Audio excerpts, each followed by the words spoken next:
My name is Marcus Webb, and I need to tell you what happened at Sterling Corporate Plaza before someone else does.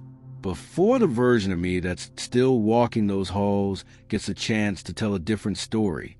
I'm 32 years old. I have a degree in criminal justice that I've never used, 2 failed relationships, and a studio apartment in a building that smells like cigarettes and old carpet. Not exactly the life I imagined at 18, but it's mine. Or at least it was. 8 months ago, I took a job as night security at Sterling Corporate Plaza, a gleaming 30-story glass and steel monument to corporate excess in the financial district. The kind of building with marble floors, abstract art that costs more than I'll make in a lifetime, and enough empty space to make you feel like the last person on earth. The pay was good. $17 an hour plus benefits, which was better than the $12 I was making doing retail security at the mall. The work was simple. Clock in at midnight. Walk predetermined routes through the building every 2 hours. Check that doors are locked. Make sure no pipes are bursting or fires are starting. Monitor the security feeds. And clock out at 10 a.m. 5 days a week, Tuesday through Saturday. They told me during the interview that the position had high turnover. People didn't like working nights, they said. Got lonely. Got paranoid in all that empty space. I told them I preferred being alone. They seemed to like that answer. My trainer was a guy named Derek who'd been doing night security for 6 years across various buildings downtown. Heavy-set late 40s, the kind of guy who'd seen it all and wasn't impressed by any of it. He spent 3 nights showing me the routes, the alarm systems, how to use the security monitors, where the good vending machines were. You'll be fine, he told me on his last night. Just stick to the schedule. Don't fall asleep. And for God's sake, don't let anyone tailgate you through the doors in the morning when day staff starts arriving. They'll try. They always forget their badges. He didn't mention the mirrors. The first few weeks were exactly what I expected. Boring. The kind of boring that makes you understand why people go crazy in solitary confinement. I'd walk the routes. Basement to 30th floor and back down. Different path each time to cover all the corridors and rooms. I'd sit in the security office on the ground floor, watching camera feeds of empty hallways, empty offices, empty conference rooms. Sometimes I'd see a janitor on the lower floors before 3 a.m., but after that, it was just me. I fell into a rhythm. Clock in.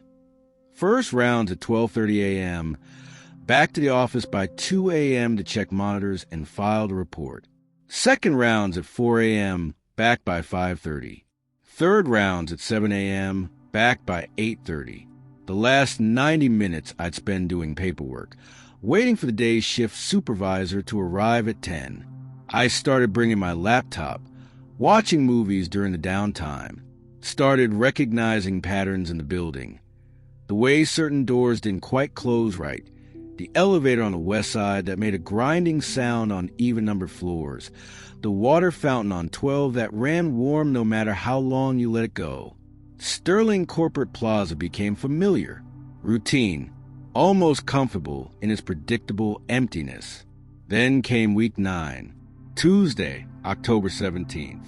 I remember because it was the same day my ex-girlfriend Sarah texted me out of nowhere asking if I still had her yoga mat. I don't know why that detail stuck with me, but it did. Maybe because it was the last normal day.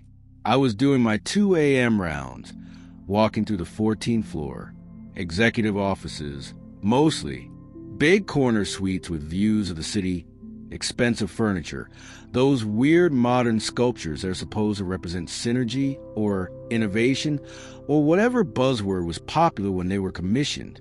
There's a hallway on 14 that connects the east and west wings, long, windowless, lit by those LED strips that are supposed to mimic natural light, but just make everything look slightly unreal. And at the end of this hallway, there's a mirror. Not just any mirror. This thing is huge, maybe 8 feet tall and 5 feet wide, set in an ornate gold frame that probably cost more than my car. I'd passed it 100 times before, barely noticing it beyond a quick glance to make sure no one was hiding back there. Derek's training. Always check reflections. Shows you angles the cameras miss. But that night, on October 17th at 2:14 a.m., I passed a mirror and something was wrong. I waved. I know how that sounds. Grown man, alone in a building, waving at his own reflection like a child. But I wasn't waving at it. I was raising my hand to scratch my head, an unconscious gesture I make 100 times a day. And my reflection waved back a second late. I stopped walking, just froze there in the hallway, hands still raised. My reflection froze too, perfectly synchronized now. I lower my hand slowly.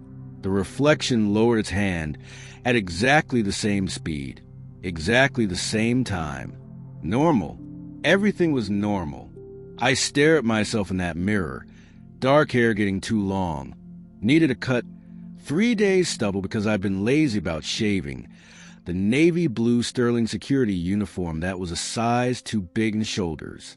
My reflection stared back. Same tired eyes. Same slightly crooked nose from a skateboarding accident when I was 15. Same small scar on my left eyebrow. You're losing it, Marcus. I said out loud. My voice sounded too loud in the empty hallway. My reflection's mouth moved in perfect sync with mine. I shook my head and kept walking, but my heart was beating faster than it should have been. Lack of sleep, I told myself. The night shift was messing with my circadian rhythm. I'd read articles about that. How working nights could cause all sorts of problems. Hallucinations, even if you went long enough without proper rest. I finished my rounds and went back to the security office, but I couldn't shake the feeling. That brief moment of desynchronization. Like watching a video, the audio slightly delayed. That uncanny valley feeling that something is fundamentally wrong, even if you can't quite articulate what. I didn't sleep well that day. Kept waking up in my apartment with the blackout curtains drawn, disoriented, unsure what time it was. Finally gave up around 6 p.m. and made coffee. Killed time until my shift started at midnight. Wednesday night, October 18th. I told myself I wouldn't look at the mirror on 14. I'd take the stairs instead. Skip that hallway entirely. There were multiple routes through the building. I didn't need to walk that specific path. But at 2 a.m., I found myself in that hallway anyway. Like my feet had carried me there on autopilot. The mirror gleamed at the end of the corridor, reflecting the LED lights, the beige walls, the fire extinguisher mounted by the emergency exit. I walked toward it slowly, watching my reflection approach. Everything was normal, perfect synchronization, step for step, movement for movement. I stopped about 10 feet away. My reflection stopped. I raised my right hand. It raised its right hand. I turned my head to the left. It turned its head to the left. Then I turned to walk away. And in my peripheral vision, I saw my reflection turn its head to look at me before I'd fully turned mine. I spun back around. The reflection was normal again, showing me standing there, staring at it with what I'm sure was a wild expression. 2 seconds, maybe 3. The delay had been 2 or 3 seconds. My mouth went dry. I took a step closer to the mirror until I was close enough to see the pores on my reflection's face, the tiny red veins in the whites of its eyes from not enough sleep. "What the fuck?" I whispered. My reflection's mouth moved, forming the same words, but I could have sworn, just for a fraction of a second, that it moved just slightly after mine. I stood there for probably 5 minutes, just testing it, raising my hands, turning my head, blinking, moving side to side. Everything seemed normal, perfectly synchronized, but that nagging feeling wouldn't go away. That certainty that something was wrong, something was off by just a tiny fraction of a second. Finally, I forced myself to walk away and finish my rounds. But I couldn't stop thinking about it. During the rest of my shift, every reflective surface seemed to catch my attention. The glass doors on the ground floor, the polished elevator walls, the black computer monitors in the security office, showing my dark reflection when the screens went to sleep. Were they all delayed, or was it just that one mirror? I started testing them. Subtly at first, just watching myself in elevator doors as they closed, glancing at my reflection in windows as I passed. Everything seemed normal, but when I went back to 14 at 4 a.m. for my second round of checks, I deliberately walked down that hallway again. This time I was certain. I raised my hand. 3-second delay before the reflection raised its hand. I turned my head left. 3-second delay. I took a step forward. The reflection took a step forward 3 seconds later, like it was buffering, like there was lag in the connection between me and the image in the mirror. I should have reported it, should have called my supervisor, or at least made a note in the incident log. Possible issue with mirror on floor 14, maybe warped or damaged, creating visual distortion. But I didn't, because even then, some part of me knew this wasn't about a warped mirror. This was something else. Something that wouldn't sound sane if I tried to explain it to anyone. So I kept it to myself. Thursday night, the delay was 5 seconds. Friday night, 7 seconds. By Saturday, my last shift of the week, the delay had stretched to almost 10 seconds. I would move, and my reflection would catch up in this stuttering, unnatural way, like watching a video skip frames, like reality itself was buffering. And the worst part? It was only that mirror. I checked every other reflective surface in the building obsessively. Elevator doors, windows, the bathroom mirrors, the polished marble floors in the lobby that showed distorted reflections. All of them were normal, perfectly synchronized. Just that one mirror on the 14th floor. I had 4 days off after Saturday. I spent them in my apartment, barely leaving except to buy groceries and coffee. I told myself I was being ridiculous, that there had to be a rational explanation. Maybe the mirror had some kind of unusual coating that created a visual effect. Maybe there was something wrong with the lighting in that hallway specifically. Maybe I was having a stress-induced breakdown and hallucinating the whole thing. But I knew what I'd seen. Tuesday night, October 31st, Halloween, though that felt grimly appropriate, I was back at Sterling Corporate Plaza. I clocked in at midnight, suited up, grabbed my flashlight and radio, and headed up for my first rounds. I saved floor 14 for last. Kept putting it off, checking the other floors first. But eventually I ran out of delays. I stood at the entrance to that hallway, staring down its length at the mirror gleaming at the far end. My hand was shaking. I started walking, slowly, watching my reflection approach in the mirror, watching for any sign of delay. And there it was. Immediate, obvious. My reflection was a full 15 seconds behind now. I would take a step, and 15 seconds later, my reflection would take that same step. I would raise my hand, and 15 seconds later, my reflection would raise its hand. It was like watching a replay of my own movements, delayed and disconnected. I stopped walking about halfway down the hall.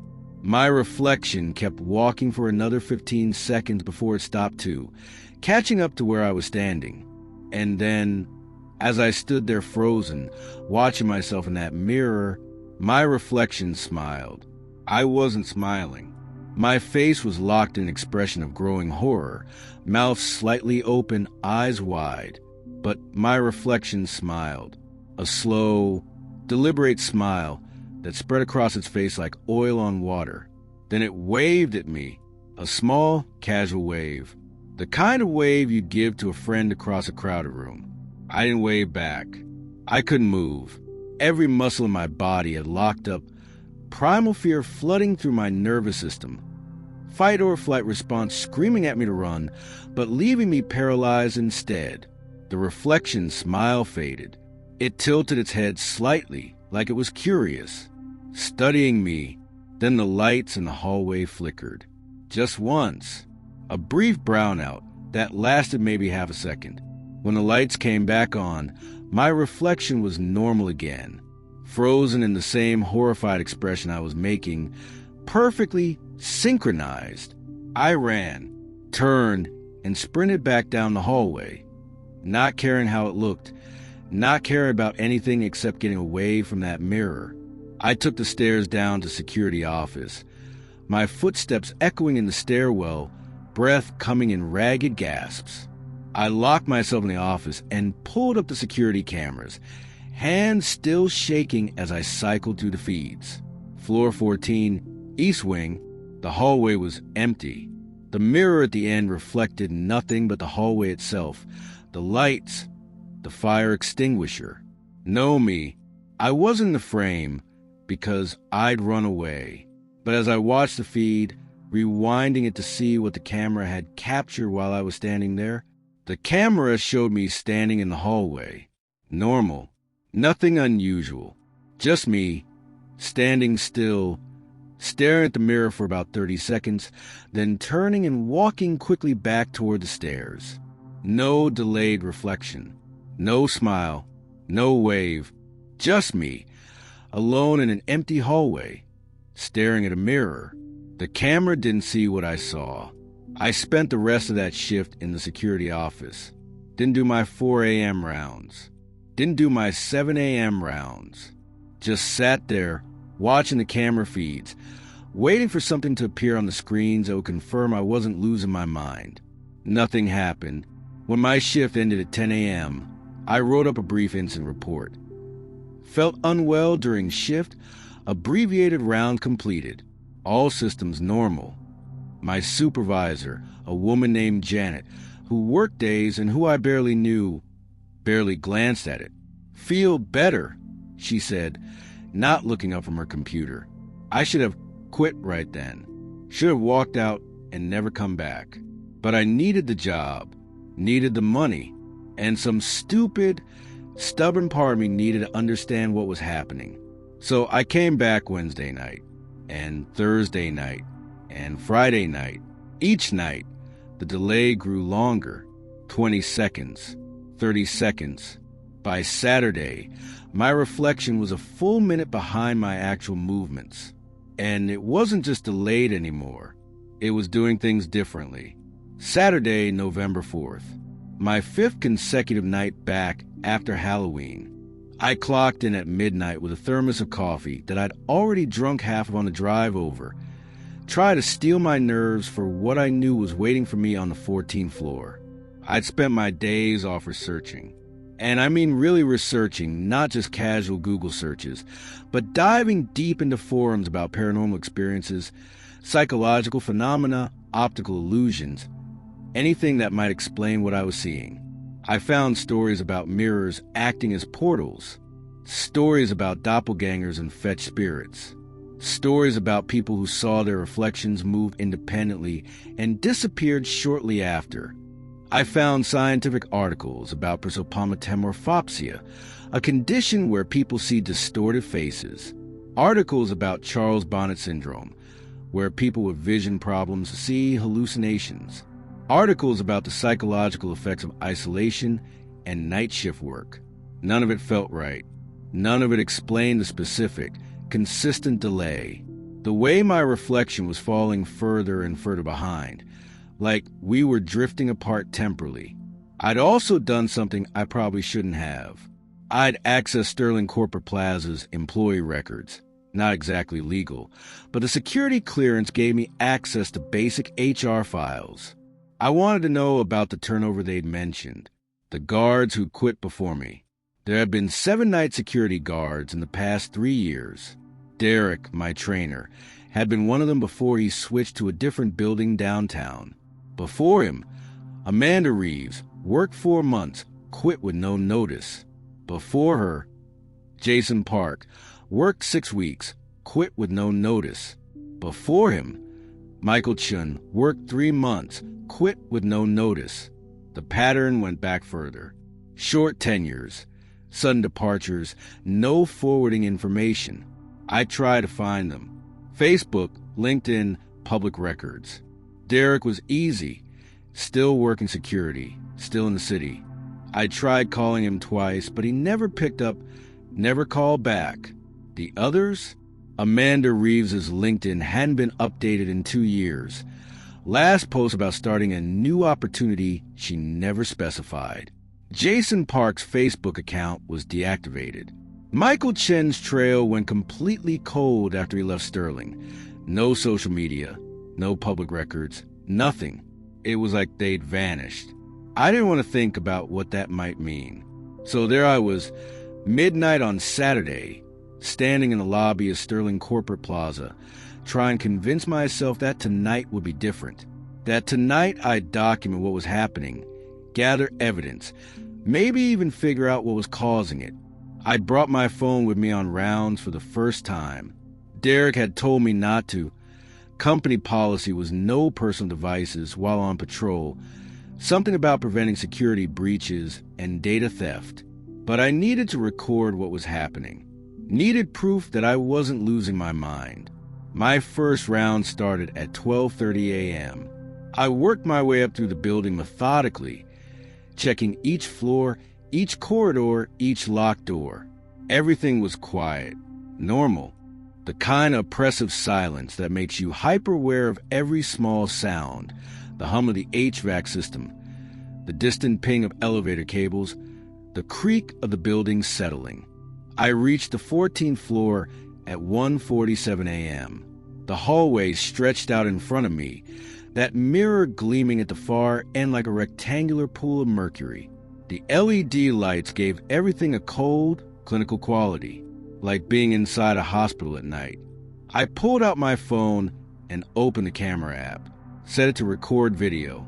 My hand was steadier than I expected as I held it up and started walking toward the mirror. November 4th, 1:47 a.m., I said quietly, narrating for the recording, approaching the mirror on floor 14, East Wing. Previous observations have shown increasing temporal delay between my movements and reflection. Current delay estimated at approximately 60 seconds. I kept walking, keeping the phone pointed ahead so it would capture both me and the mirror. I could see myself on the phone screen, the reverse image showing me walking forward, the mirror growing large in the frame.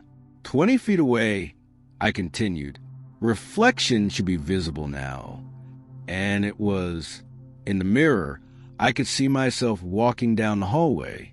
But the me in the mirror was still at the entrance to the hallway, just starting to walk forward, 60 seconds behind. Maybe more. I stopped walking, stood perfectly still, held the phone steady, recording. In the mirror, my reflection kept walking, kept coming closer. I watched myself approaching the reflection, watched my own mouth move as I narrated the test, heard my voice from 60 seconds ago echoing through the timeline. Then my reflection stopped too, catching up to my current position. We stood there, me and my reflection, perfectly aligned spatially, but separated by a minute of time. I raised my left hand slowly. Raising left hand, I said into the phone. In the mirror, my reflection stood motionless for a long moment. Then, exactly as expected, it raised its left hand. I lowered my hand, waited. The reflection lowered its hand.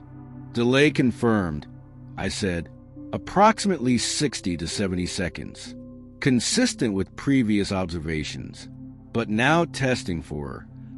I stopped talking because my reflection had started moving, not mirroring me, not following with a delay, moving independently.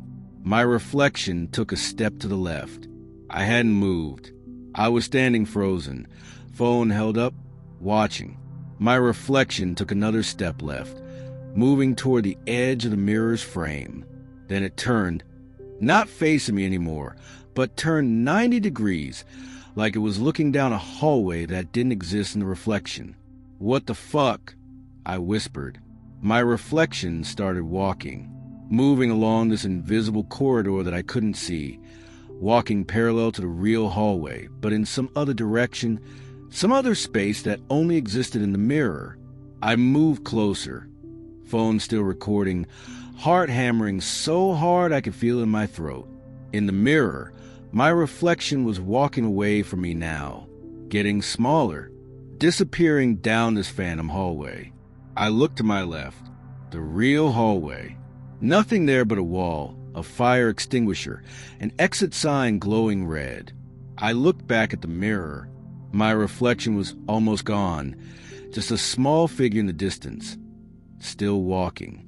Then it stopped, turned around, and even from that distance, even as a small figure barely visible in the mirror's depth, I could see it looking back at me. It raised its hand, waved, then it turned a corner and disappeared completely. The mirror now showed just a hallway, empty. The LED lights, the beige walls, the fire extinguisher. No reflection, no me. I stood there for a full minute, maybe more, just staring at the empty mirror, waiting for my reflection to come back, waiting for this to make sense. It didn't come back. I walked right up to the mirror, close enough to fog the glass with my breath, pressed my hand against it. Solid, cool, just a normal mirror, except it didn't show me. Showed everything else, the hallway behind me, the ceiling, the floor, but where I should have been standing, there was nothing, just empty space. This isn't happening, I said out loud. My voice sounded strange in the empty hallway, disconnected. I looked down at my phone, still recording. The screen showed me standing in front of the mirror, my reflection clearly visible in the phone's reverse camera. But when I looked up at the actual mirror, I still wasn't there. I ended the recording, pulled up the video, and started playing it back. The footage showed exactly what I'd experienced. Me walking toward the mirror, my reflection delayed by a minute, my reflection moving independently, walking down that phantom hallway, disappearing. And then the footage showed me standing in front of an empty mirror. Except that's not what the phone screen showed in real time. In real time, I could see my reflection in the phone's camera, but the mirror itself showed nothing. I took a screenshot, the phone's camera showing me clearly, the mirror behind me showing an empty hallway. Evidence. Finally, I had evidence. I backed away from the mirror slowly, not taking my eyes off it, half expecting my reflection to suddenly reappear. It didn't. I should have left the 14th floor right then. Should have gone back to the security office, reviewed the footage, figured out my next move. But I needed to know if this was isolated to that one mirror or if something had changed throughout the building. I went to the 16th floor. There's a large mirror by the elevators there, part of the aesthetic design. Makes the elevator bank look bigger, more impressive. I approached it cautiously, looked into it. My reflection was there, normal, perfectly synchronized. I raised my hand. It raised its hand. I turned my head. It turned its head. Relief flooded through me. Whatever was happening, it was still contained to that one mirror on 14. Then I noticed something. My reflection was wearing its watch on the right wrist. I wear my watch on my left wrist. Always have.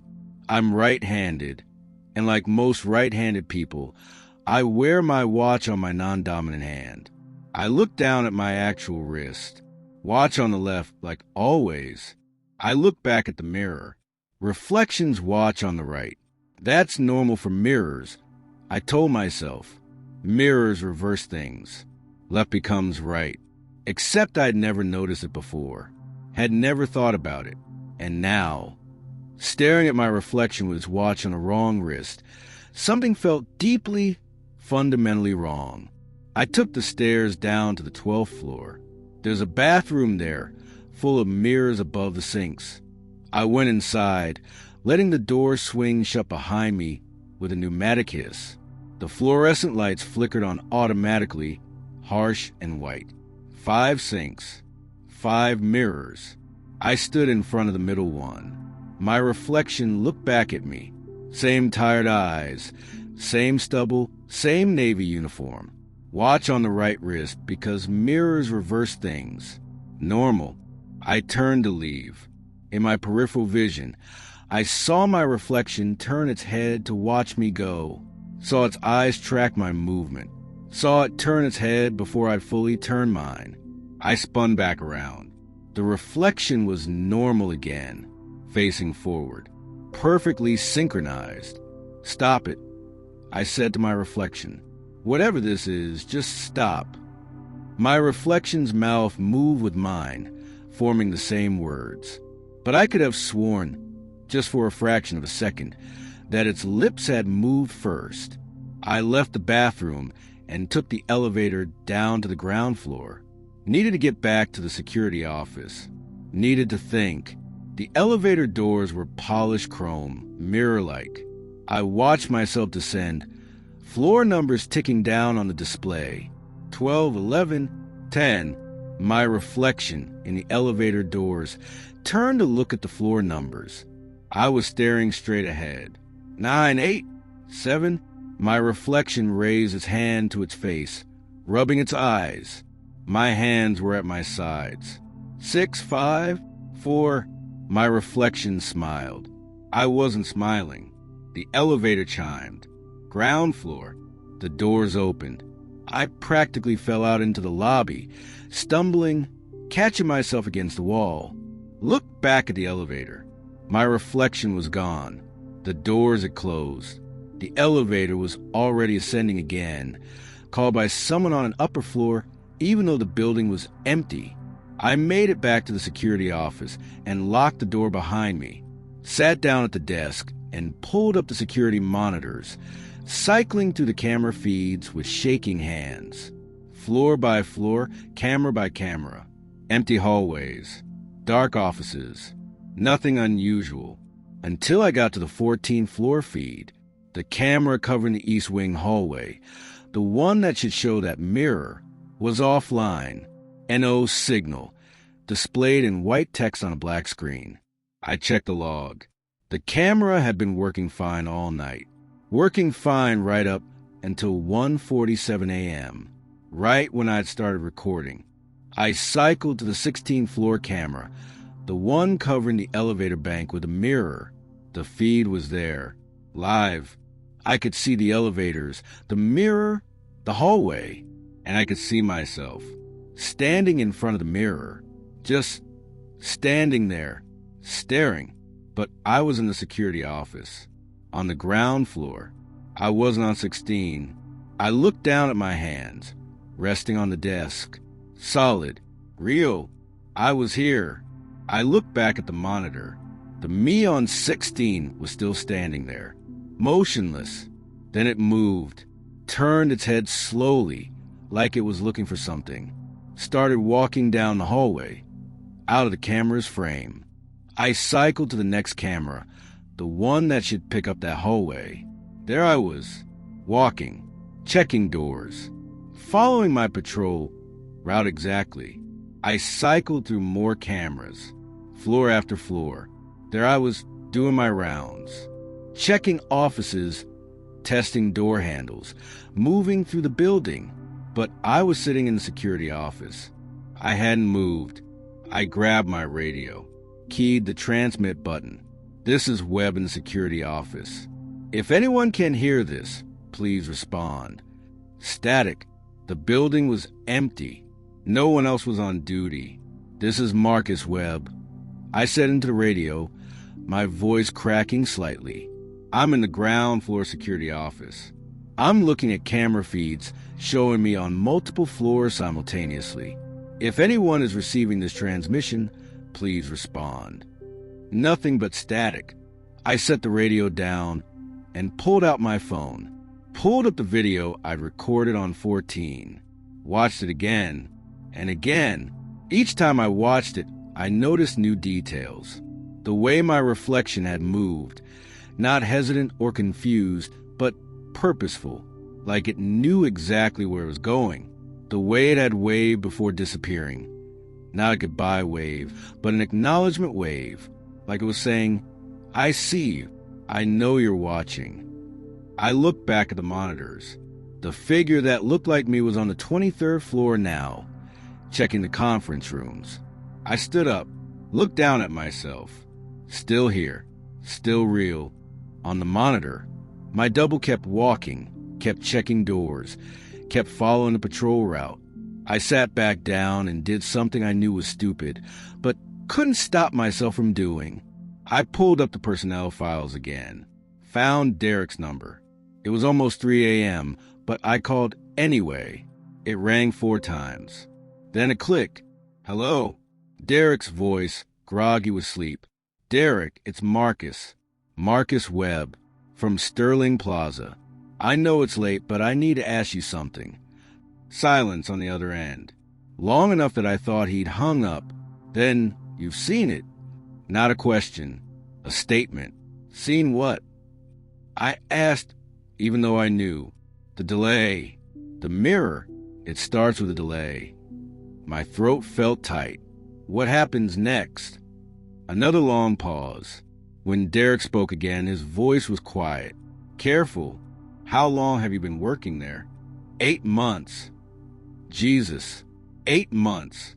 That's longer than most. The delay, how long is it now? A minute, maybe more. And it's not just delayed anymore, Derek. It's moving on its own. I'm seeing myself on security cameras, doing my rounds, but I'm not actually there. I'm in the office, but the cameras show me walking around the building. I heard Derek take a shaky breath. You need to quit. Tonight, clock out and don't go back. What is it? What's happening? I don't know. None of us knew. But everyone who worked there long enough started seeing it. The reflection getting delayed. Then the reflection moving wrong. Then seeing yourself in places you weren't. What happened to the others? Amanda Reeves, Jason Park, Michael Chun. I try to find them, but... You won't find them. Derek cut me off. Because they didn't quit? Marcus. They left. They went into that building one night, and they never came out. The office suddenly felt very cold. But the records say they quit. I managed. The records are wrong. Or they were changed. I don't know. All I know is that Jason called me 3 weeks into his job, terrified, talking about seeing himself in mirrors and cameras. I told him he was working too hard, needed sleep. He went back for one more shift, and his girlfriend reported him missing 2 days later. Police investigated, found nothing. Then a week later, the missing person report disappeared from the system. His girlfriend moved away, and Jason Park's employment file at Sterling said he'd quit with no notice. My hands were shaking again. You're saying the building is covering this up? That people are disappearing, and I'm saying something in that building is wrong, has been wrong for years. And I got out before it could happen to me. You need to get out too. There's someone who looks like me walking around in there right now. I said, I can see it on the cameras. Then leave, Derek said urgently. Leave right now. Don't try to understand it. Don't try to confront it. Just get out while you still can. While I still can, I repeated. What does that mean? But Derek had already hung up. I set the phone down and looked at the monitors. The figure that looked like me was on the 19th floor now, still doing rounds, still checking doors. I could leave, clock out early, cite a medical emergency, and never come back, find a new job, move to a different city if I had to. But something stopped me. Maybe it was stubbornness. Maybe it was the need to understand. Maybe it was just that I'd been alone for so long that even a malevolent reflection of myself felt like company. Or maybe it was simpler than that. Maybe I was already too far gone to leave. I stood up and walked to the office door, unlocked it, stepped out into the lobby. The polished marble floors reflected the overhead lights, reflected the walls, the security desk, the revolving doors at the entrance, reflected everything except me. I looked down at where my reflection should have been. Nothing, just empty floor. I was already a ghost in this building. The question was whether I could become real again, or if something else was becoming real in my place. I pulled out my phone and checked the video one more time. Watched my reflection walk away down that phantom hallway, disappearing around a corner that didn't exist. Where had it gone? And more importantly, when would it come back? I had a feeling I was about to find out.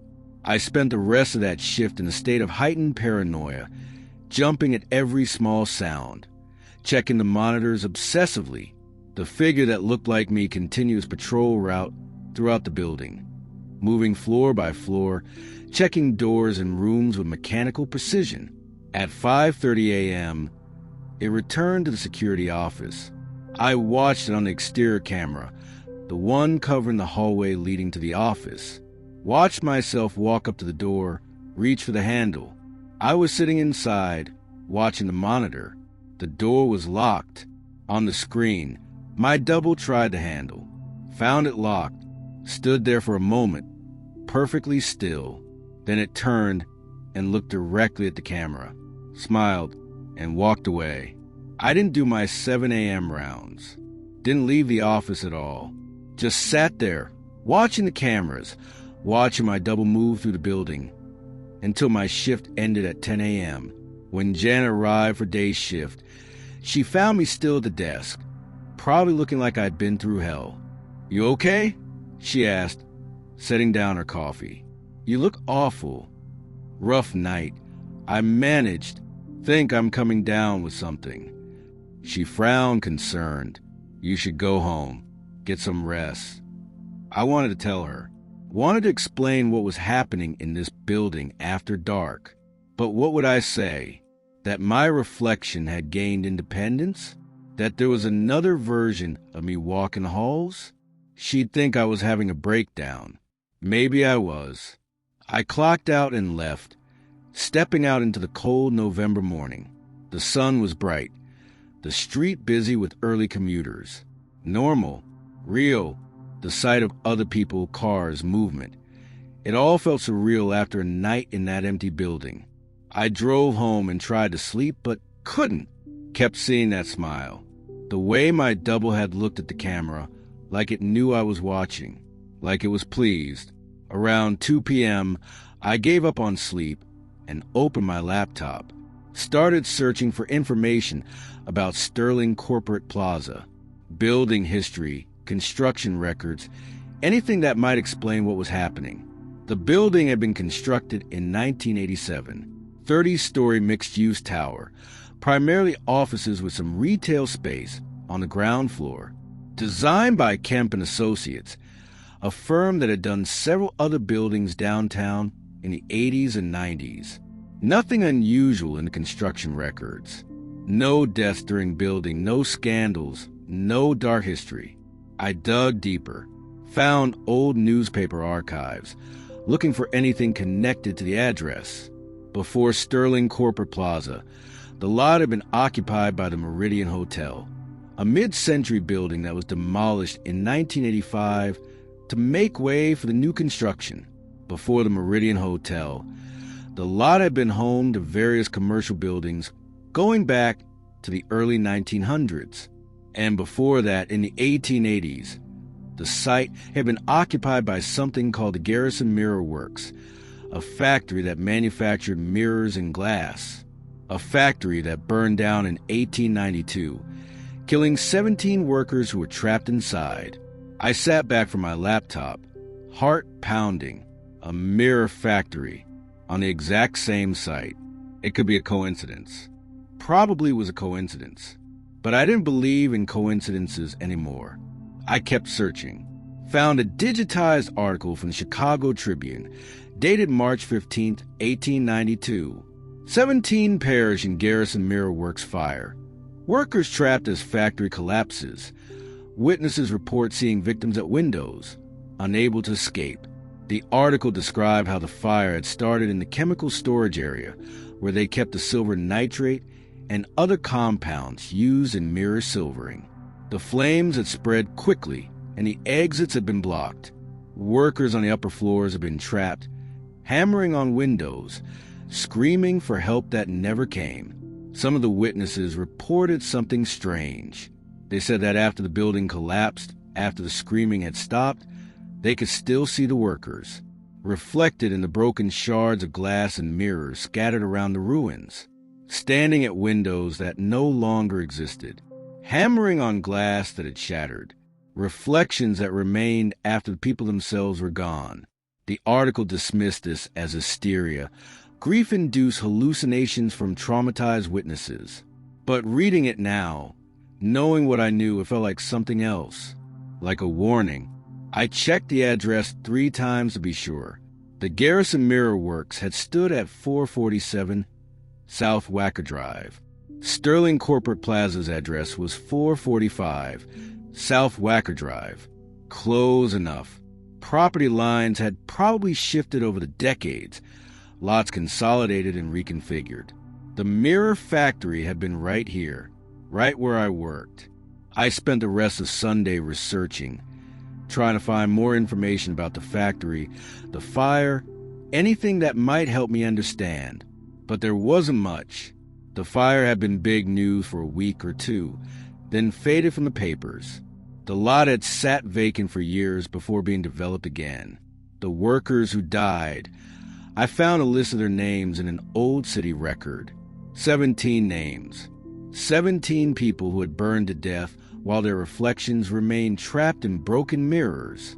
I thought about the delay, the way my reflection had fallen further and further behind, like it was drifting away from me, like we were separating. I thought about my reflection disappearing down that phantom hallway. I thought about seeing myself on the security cameras, walking the building while I sat in the office. What if it wasn't my reflection anymore? What if something else was using my reflection, wearing it like a suit? Monday night, I called in sick. First time I'd miss a shift since I started working at Sterling Plaza. I told Janet I had the flu, probably wouldn't be in Tuesday either. She told me to feel better and not to worry about it, but I was worrying. Spent Monday night awake, lights on in my apartment, checking every mirror and reflective surface compulsively. They all showed me normal, synchronized reflections. Whatever was happening only happened in that building. Tuesday, I called in sick again. Janet sounded slightly less sympathetic this time, reminded me that I needed a doctor's note if I was going to be out more than 3 consecutive shifts. Wednesday, I went back. I don't know why. Fear of losing my job. Maybe, or maybe it was something else. Maybe whatever was in that building wanted me back, and I was just too weak to resist. I clocked in at midnight. Janet gave me a look. I probably still looked rough, had barely eaten in days, hadn't been sleeping, but she didn't say anything. Just told me to stay hydrated and left for the night. I stood in the lobby after she'd gone, looking at the marble floors. My reflection looked back at me from the polished stone. Normal. Synchronized. I started my rounds at 12:30 a.m. I saved the 14th floor for last. Worked my way up through the building, checking each floor, each hallway, each locked door. Everything seemed normal, quiet, empty. The security cameras showed empty corridors. The monitors in the offices were dark. The emergency lighting cast green shadows in the stairwells. Just a normal building. Just a normal night. But my hands were shaking as I climbed the stairs to 14. The hallway stretched out in front of me, that mirror at the far end gleaming in the LED light. I walked toward it slowly, each step feeling like it took tremendous effort, like walking through water, like moving through a dream. My reflection appeared in the mirror as I approached, walking toward me from the other end of the hallway, perfectly synchronized. No delay. I stopped about 10 feet away from a mirror. My reflection stopped too. I raised my hand.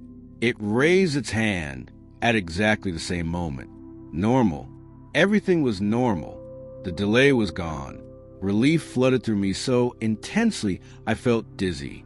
Whatever had been happening, it was over. The delay had reset. Things were back to normal. I lowered my hand, started to turn away, and saw, in my peripheral vision, my reflection continuing to stand there, not turning, just watching me. I spun back around. My reflection was facing me. Normal. Synchronized. "Stop it," I said out loud. My voice sounded strange in the empty hallway. "Just stop." My reflection's mouth moved, forming the same words. I took a step closer to the mirror. My reflection took a step closer. I was now close enough to see every detail. The dark circles under my eyes. The way my uniform hung slightly loose because I'd lost weight. The small scar on my eyebrow. Everything was perfect, exactly as it should be, except for one thing. My reflection was breathing. I could see its chest rising and falling. Could see the slight movement of its shoulders with each breath. But I had stopped breathing. Was holding my breath. Testing. Watching. My reflection kept breathing. Steady. Calm. Independent. "What are you?" I whispered. My reflection's mouth didn't move. Didn't form the words. It just smiled. And then the lights went out. Complete darkness. The emergency lighting should have kicked in immediately. Battery backup systems, required by code. But the hallway was pitch black. I fumbled for my flashlight, hands shaking so badly I almost dropped it. Finally got it clicked on, the beam cutting through the darkness. I pointed at the mirror. My reflection was gone. The mirror showed the hallway behind me, my flashlight beam, the walls, but not me. I spun around, shining the light down the hallway. Empty. Nothing there. I turned back to the mirror. Still nothing. Just an empty hallway. Then I heard footsteps. Behind me, in front of me, all around me. The sound of boots on linoleum, moving in perfect rhythm with my heartbeat. I ran. Didn't think, didn't plan, just ran. Down the hallway, toward the stairs, flashlight beam bouncing wildly. The footsteps stayed with me, matching my pace exactly. Always just out of sight. I hit the stairwell door hard, nearly fell through it, caught myself on the railing, started down the stairs, taking them 2 at a time, 13 floors down to the security office. The footsteps followed, above me, below me, echoing in the stairwell. I burst through the door to the ground floor and ran across the lobby, my own footsteps thundering on the marble, my reflection. My reflection was running beside me in the polished floor, matching my movements perfectly. I looked down at it as I ran. It looked up at me and smiled. I made it to security office and slammed the door behind me, locking it. Stood there gasping for breath, sweating despite the cold. The monitors were all on, all showing live feeds from around the building. I scanned them frantically, looking for any sign of movement, any explanation for what had just happened. Floor 14 was empty. The lights were back on. They had never gone out, according to cameras. The hallway looked normal. I cycled through the other floors. All empty, all normal, except for one camera. The one covering the east wing of the 19th floor. There was someone standing in the hallway, facing the camera, wearing a Sterling security uniform, wearing my face. I watched as my double raised its hand and waved at the camera, the same casual wave it had given before. Then it turned and walked away, disappearing around a corner. I checked the other cameras. There, 20th floor, standing in front of an office door. I cycled again. 23rd floor, walking down a hallway. Again, 16th floor, standing motionless in front of the elevator bank. It was everywhere, moving through the building, multiple floors simultaneously. Or maybe there was more than one now. I pulled out my phone with shaking hands and called 911. 911, what's your emergency? There's someone in my building. I'm the security guard at Sterling Corporate Plaza for 145 South Wacker, and there's an intruder. Multiple intruders. Okay, sir, stay calm. Are you in a secure location? I'm in a security office. The door is locked, but they're everywhere. I can see them on the cameras. Can you describe the intruders? I opened my mouth to answer. Stopped. How could I describe them? They looked exactly like me, moved like me, wore my uniform. Sir, they look like... I can't. Sir, I'm dispatching officers to your location now.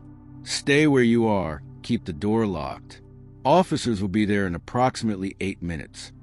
The line stayed open. I could hear the dispatcher typing, communicating with the responding units. I watched the monitors. My doubles had stopped moving. They were all standing still now, on different floors in different locations. All of them facing the nearest camera. All of them looking directly into the lens. All of them smiling. Sir, the dispatcher's voice. Sir, can you still see the intruders? Yes, I managed. They're just standing there, watching. Officers are 3 minutes away. Stay on the line with me. 3 minutes. 180 seconds. On the monitors, my doubles started moving again, but not randomly, not independently. They were all moving toward the stairs, all of them descending, coming down to the ground floor, coming to the security office. They're coming toward me, I said into the phone. My voice sounded distant, disconnected. They're all coming here. Sir, stay calm. Keep that door locked. Do not open it for anyone except uniformed police officers. Officers are 1 minute away. I could hear them now. Footsteps in the hallway outside the office. Multiple sets of footsteps, moving in perfect synchronization. They stopped right outside the door. I stared at it. Standard commercial door, reinforced lock, security keypad. The handle started to turn. It was locked. It was definitely locked. I'd locked it myself. But the handle was turning, and the door opened. They stood in the hallway. 3 of them, all wearing my face, my uniform, my expression. They looked at me. I looked at them. We stared at each other for a long moment. Then the one in front spoke, using my voice. You should go home, Marcus. You're not feeling well. The dispatcher was still talking on the phone. Sir? Sir, officers are entering the building now. Can you still hear me? One of my doubles walked into the office. Calmly, casually, like he belonged there. He reached down and gently took the phone from my hand. This is Marcus Webb, he said into the phone, using my voice perfectly. False alarm. I'm sorry. I thought I saw someone on the cameras, but it was just a reflection. I haven't been sleeping well. I think I'm seeing things. Sir, we have officers in the building. They're going to come check on you anyway. Make sure everything is all right. That's fine. Thank you. I'm sorry for wasting your time. He ended the call and set the phone down on the desk. Then all 3 of them looked at me. You should go home, the first one said again. We'll finish your shift. Were you? I whispered. They tilted their heads in unison, like birds, like they were considering the question. Were you? The second one said. We're what you see in mirrors. The third one added. We've been waiting. The first one continued. Behind the glass, in the reflections, for someone to stay long enough, to look long enough, to create enough separation. 17 of us died here, the second one said, trapped in mirrors, trapped in reflections, unable to cross over. Until now. You gave us away, the third one finished. Every time you looked in that mirror, every time you noticed the delay, you were pulling us through, making space for us, creating separation between you and your reflection. And now the separation is complete, they said in unison. I tried to back away, but there was nowhere to go. I was against the wall, and they were between me and the door. The police are coming. I managed. They'll find us, the first one said. They'll find Marcus Webb, working his shift. Everything normal. They won't find you, the second one said. Because you're not here anymore, the third one finished. They moved closer. I could see now that they weren't quite perfect copies. Small differences. The way one's uniform fit, slightly better. The way another's hair was combed differently. The way the third one's eyes were just a shade darker. There were 17 people who died in a mirror factory, wearing 17 different versions of my reflection, and they wanted my place in the world. Footsteps in the hallway. Chicago PD. Security office were coming in. My doubles smiled. Tell them you're fine, the first one whispered. Tell them it was a false alarm, the second one urged. Tell them to go away, the third one commanded. The office door opened. 2 police officers, hands on their weapons but not drawn. Marcus Webb, one of them asked. All 3 of my doubles turned to look at the officers. I opened my mouth to scream, to tell them to run, to explain what was happening. But no sound came out. I looked down at my hands. They were transparent, fading. I was becoming a reflection now. They were becoming real. Everything okay here? The officer asked. One of my doubles stepped forward, smiled. I'm so sorry, officers. I've been working too many nights. Thought I saw someone on the cameras, but it was just a glitch. My mistake. The officers looked around the office, looked at the monitors, looked at the 3 identical security guards, looked right through me, standing against the wall, fading away. You feeling all right? The second officer asked. Dispatcher said you sounded pretty shaken up. Just tired. My double said, I think I need to cut back on the caffeine. The officers exchanged a glance. One of them shrugged. All right, well, try to get some rest. Maybe take a day off if you need to. I will. Thank you, officers. And again, I'm sorry for the false alarm. They left, just walked away, leaving me there with the 3 things wearing my face. I tried to speak, tried to move, but I was barely there anymore.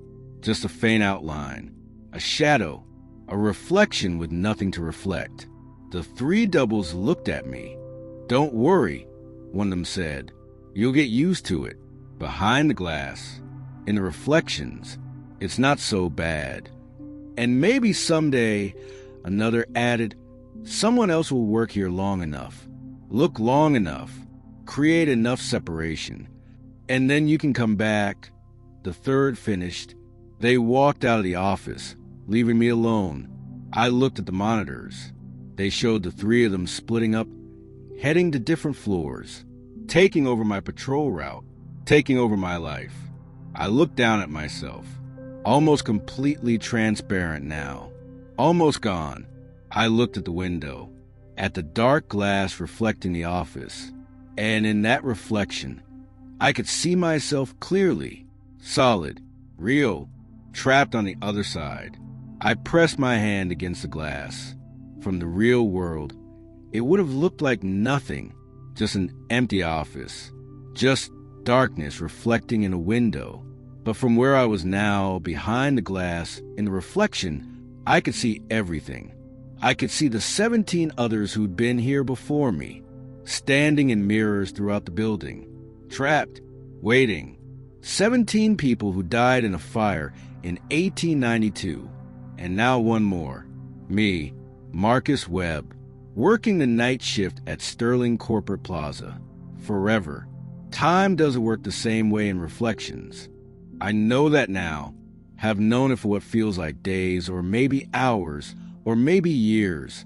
It's hard to tell when you're trapped behind glass, existing only when someone looks at a mirror, fading into nothing when they look away. The other 17, the workers from the Garrison Mirror Works, they tried to explain it to me in those first hours after I crossed over. or after I was pulled through, or after I faded away. The terminology doesn't really matter when you're talking about ceasing to exist in the real world.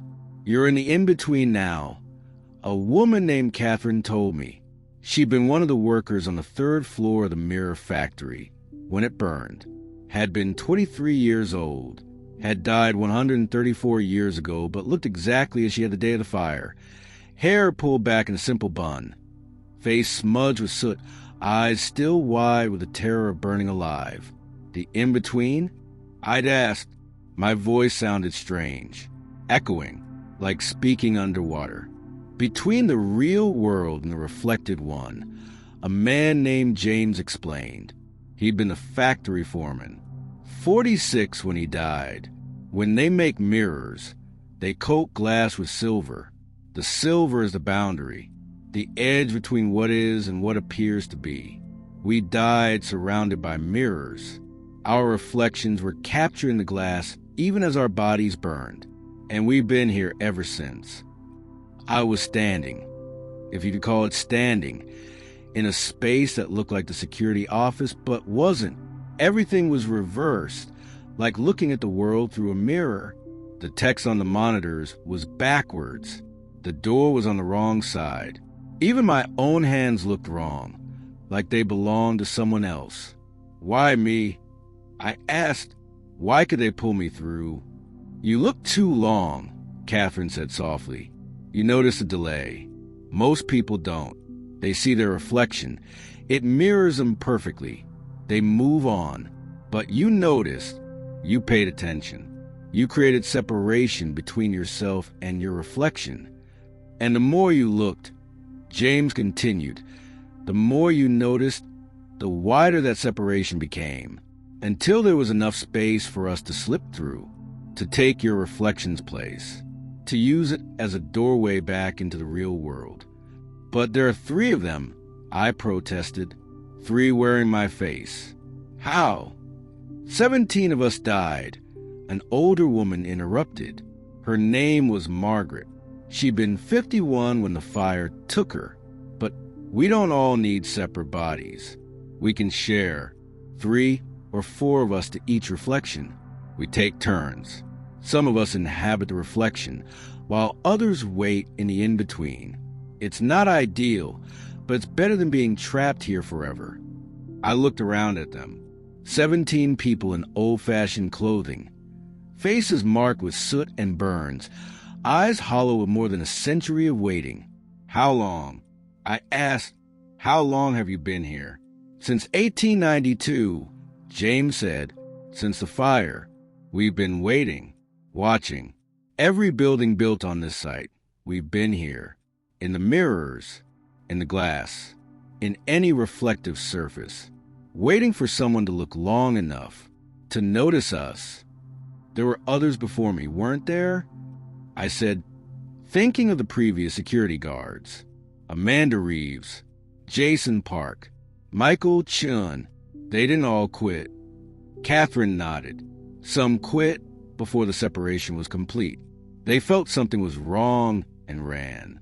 But others, she gestured to a corner of the space I hadn't noticed before. There were 3 people standing there. Recent clothing, modern hairstyles. They looked confused, lost. Jason Park. One of them said, when he saw me looking, Asian man, mid-20s, wearing a Sterling security uniform. I worked here in 2023, saw the delay, stayed too long. His voice was bitter. Been here 18 months.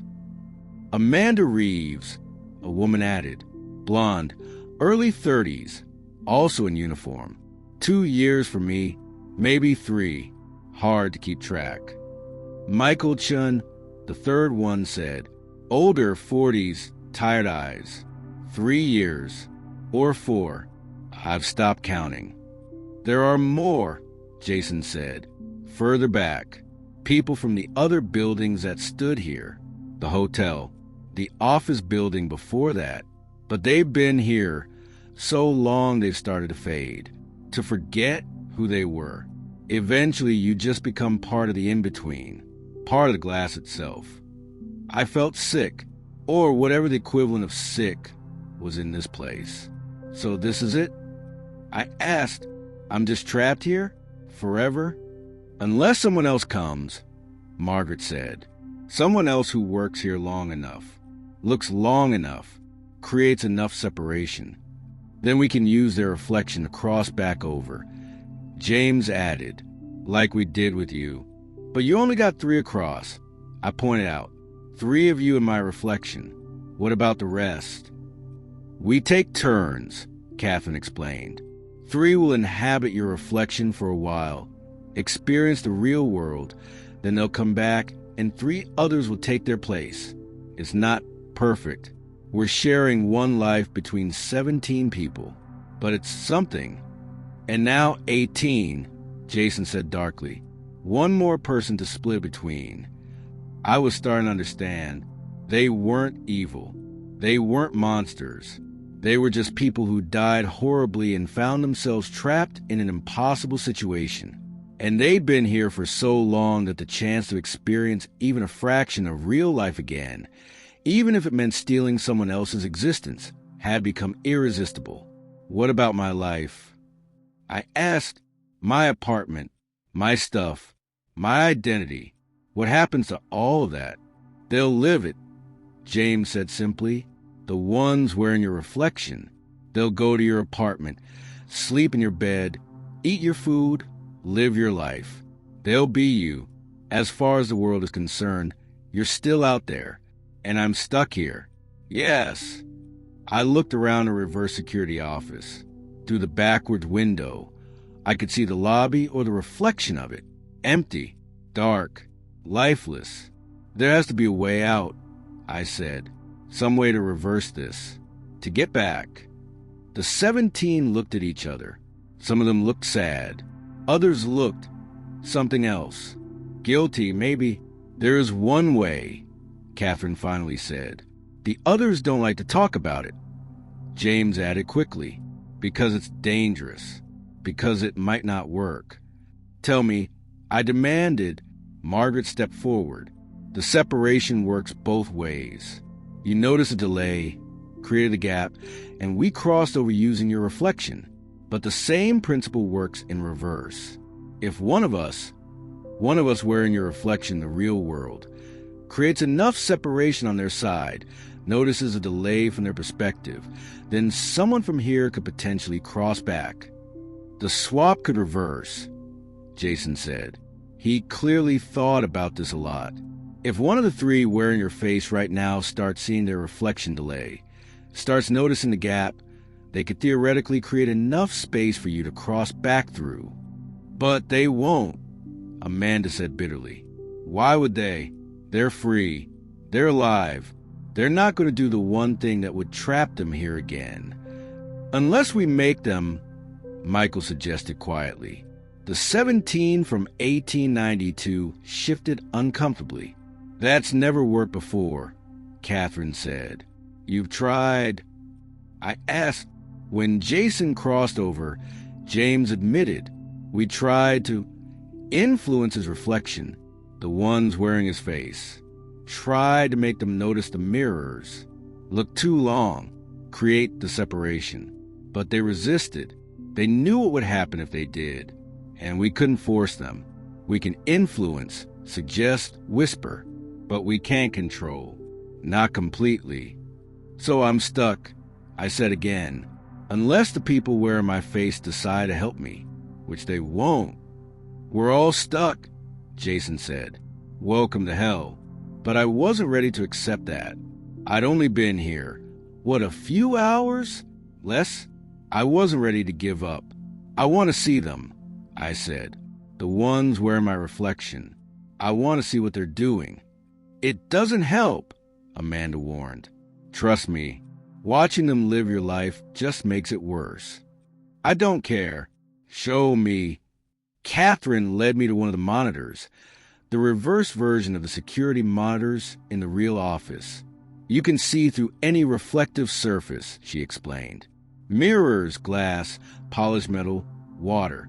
Anything that creates a reflection, we can see through it, watch through it. but we can only manifest, only appear in a reflection if someone's looking directly at it. Otherwise, we're just watching, invisible. She touched the screen, and it flickered. Suddenly, I was seeing through a mirror on the 14th floor. One of my doubles was standing there, just standing in the hallway, staring at the mirror, at me. But he wasn't seeing me. He was seeing his own reflection, looking at himself with an expression of wonder and joy. First time I've had a reflection in 134 years. A voice said. I turned. James was standing next to me. That's me, he said, pointing at the screen. In your body, looking at myself in a mirror for the first time since the fire. As I watched James in my body raise a hand, touched his face, my face, like he couldn't quite believe it was real. Then he smiled and walked away. The monitor flickered again. Now I was seeing through the polished marble floor in the lobby. Another one of my doubles walking across it, shoes clicking against the stone. That's me, Catherine said softly. I'm going to get coffee. Real coffee. I haven't tasted coffee in so long. The monitor flickered again. Bathroom mirror, 16th floor. The third double staring at his reflection. My reflection, tears running down his cheeks. Thomas, Margaret said. He was only 19 when he died. He's just happy to be alive again. I watched them cycle through my life. Watched them experience things I'd taken for granted. Coffee, walking, breathing, feeling the sun on their face when they went outside. They weren't evil. They were just desperate. But that didn't change the fact that they'd stolen my life. I'm getting it back, I said. I don't know how, but I'm getting it back. Jason laughed. Bitter, hollow. Good luck with that. I said the same thing 2 years ago. But I wasn't Jason, and I wasn't going to give up. I spent the next period of time, hours, days, learning the rules of this place, the in-between, the space behind the glass. I learned that I could move between any reflective surface in the building, could step from a mirror on the 14th floor to a window on the ground floor just by thinking about it, could exist in multiple reflections simultaneously if I concentrated hard enough.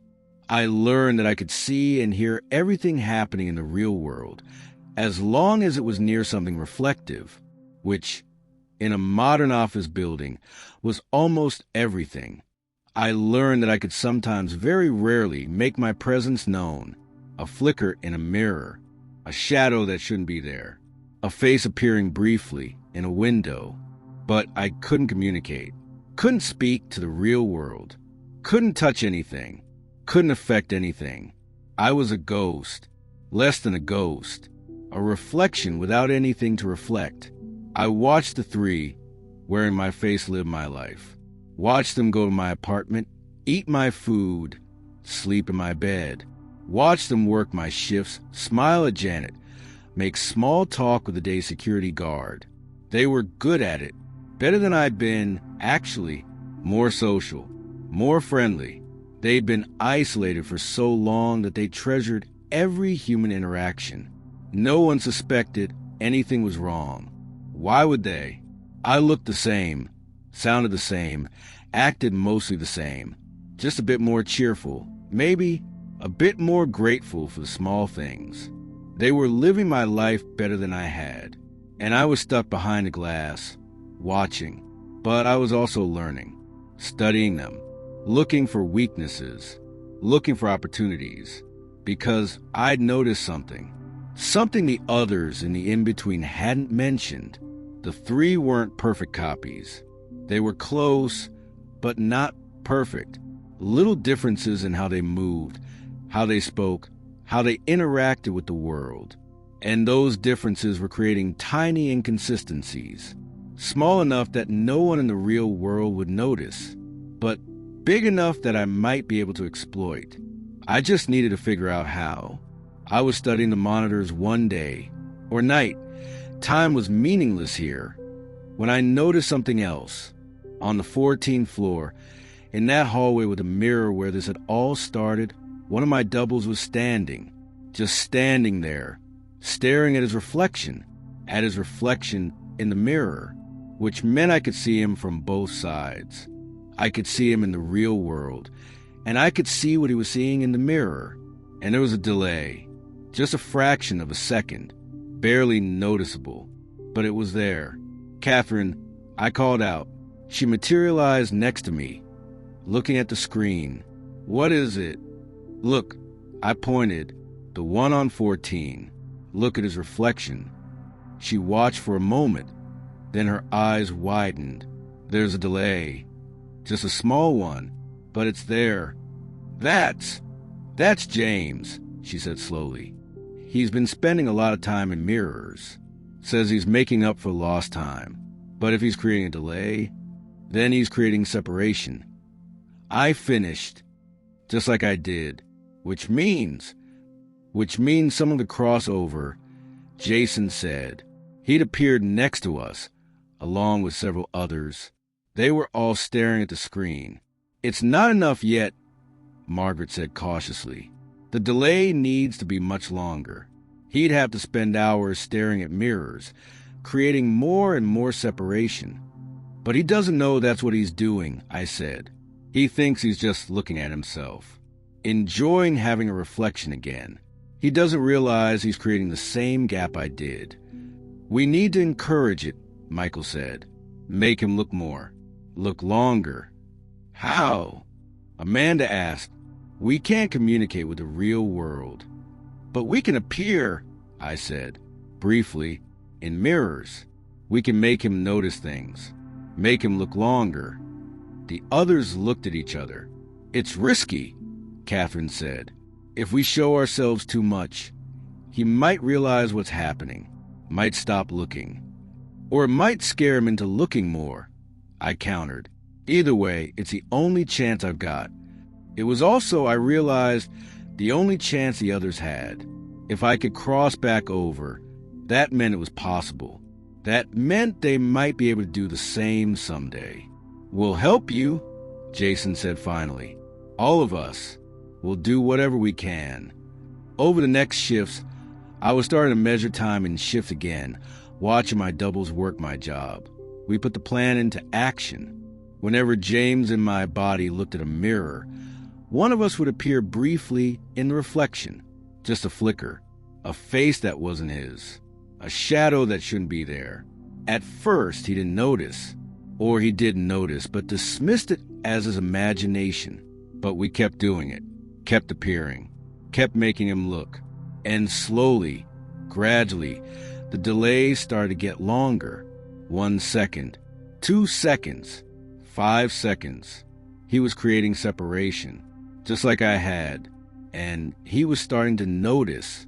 I watched through the mirrors as he began testing it, raising his hand, watching his reflection respond late, turning his head, seeing the delay. I could see the realization dawning on his face, the understanding of what was happening. He knew what the delay meant. He'd been on the other side of it. He knew it meant someone was coming through, and he was terrified. He tried to stop looking at mirrors, tried to avoid them, but in a building made of glass and polished surfaces, that was impossible. And every time he caught his reflection, even accidentally, the delay was there, growing longer. 10 seconds, 15 seconds, 20 seconds. The separation was widening. "It's almost time," Catherine said. "Soon the gap will be wide enough." "What do I do?"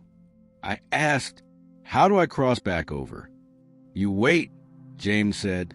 "Wait for the moment when the separation is complete, when his reflection is far enough behind that there's space for you to step into it.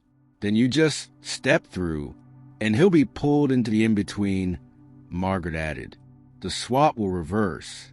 You'll be real again. He'll be the reflection." "He won't go willingly," Jason warned. "He'll fight it." "I know," I said. "I thought about this. Thought about what it meant to steal his existence the way he'd stolen mine, to trap him in the in-between. But he'd done it to me first, and I wanted my life back. I watched through the mirrors as James in my body tried desperately to avoid his reflection. Watched him take stairs instead of elevators with their mirrored walls. Watched him close his eyes when passing windows. Watched him cover mirrors with paper and tape. But it didn't matter. The separation had gone too far. Every reflective surface showed it now. The delay was over a minute. His reflection was falling behind, drifting away, creating space for me. I waited in the in-between. The other 17 gathered around me. The 3 previous victims, Jason, Amanda, Michael, watched with expressions of hope and envy. "You're really going to do it," Amanda said. "You're going to get out." "I have to," I said. The moment came on a Tuesday night. Or maybe it was Thursday. Time was still strange. James in my body was on the 14th floor, standing in front of the mirror where this had all started. The same mirror where I'd first noticed the delay. The delay was 90 seconds now. Maybe more. His reflection was so far behind, it was almost like watching 2 different people. "Now," Catherine said, "the gap is wide enough. Go. Now." I stepped forward, toward the mirror in the in-between, reached out to touch the glass. On the other side, James in my body was screaming silently. Try to run, trying to escape, but it was too late. I pressed my hand against the glass and pushed through. The sensation of crossing over was like being born and dying at the same time. I felt the glass resist me for a moment, a membrane of silver and mercury, the boundary between reflection and reality. And then suddenly I was pushing through it, through cold and darkness and a sound like breaking ice, and then air, real air, filling lungs that were suddenly solid again, suddenly mine. I gasped, stumbled, fell forward onto the linoleum floor of the 14th floor hallway. The impact sent shocks through my hands, my knees. Pain, real physical pain. It was the most beautiful thing I'd ever felt. I looked up, breathing hard, and saw him, James, still wearing my body. Or was it my body again now? The metaphysics were confusing, but I could see him, standing a few feet away, staring at me with an expression of absolute horror. "No," he said, my voice coming from his mouth. "No, please, I just got out. I can't go back, please." "I'm sorry," I said, and I really was, but not sorry enough to stay in in-between forever. He tried to run, turned, and sprinted toward the stairs, but his reflection was still lagging, still delayed, and the separation was still there. The gap was still open. I could feel it pulling at him. The same force that had pulled me through was now pulling him back. He made it maybe 10 steps before his reflection caught up with him, before he stopped being solid and started becoming transparent. "Please," he begged, turning back to look at me. His form was flickering now, unstable. "Please, you don't know what it's like. 134 years. 134 years in the darkness, in the cold, in the nothing. Please don't send me back." "You shouldn't have taken my life," I said quietly. "We were desperate," he said. Tears were running down his face. My face, leaving trails through the soot that had somehow transferred back to him as he faded. "We were so desperate. You can't imagine." "I can," I interrupted. "I was there. I know exactly what it's like." He opened his mouth to say something else, but before he could, he vanished, just disappeared, pulled back into the in-between, back behind the glass, back to where he'd been for more than a century. I stood there for a moment, alone in the hallway, feeling the solidity of the floor beneath my feet, the air in my lungs, the weight of my body. I was real again. I was alive again.